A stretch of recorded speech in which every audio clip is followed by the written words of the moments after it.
बाटे भरताल। घुमाइब हम जनकपुर घुमाइब फेवताल, इहवा के फेमस बाटे भरताल। आओ रानी आओ बहाना न बनाओ, आओ रानी आओ बहाना न बनाओ।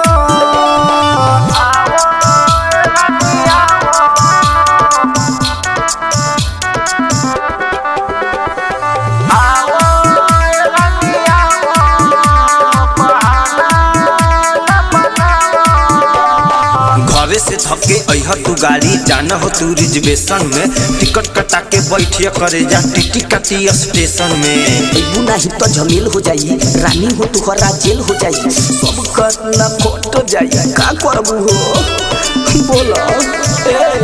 घरे से धके अह तू गाड़ी जाना हो तू रिजर्वेशन में, टिकट कटा के बैठी हो करे जा टिटी काटी स्टेशन में।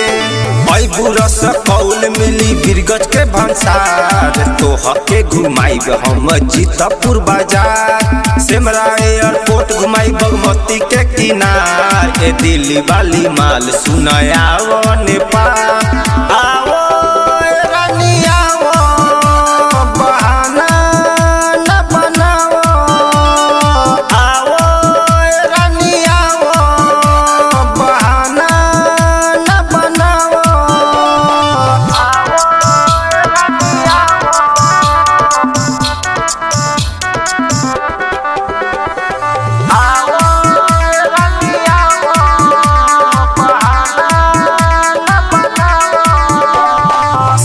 तोरी घुमाई धन सखियाई मोमो आ चाउमीन हो, भाट भटेनी में शॉपिंग कराई, फुटबॉल ले जाई बेबी हो, कलिया के पकौड़ी खइबू समोसा। ए रानी काहे ते तारू तू धोखा, ऐसे जोनी कर हो जल्दी से गाड़ी। सिरहा सब तोरी घुमाई धन सखियाई मोमो या चाउमीन हो, भाट भटेनी में शॉपिंग कराई जाई बुटवल बेबी हो।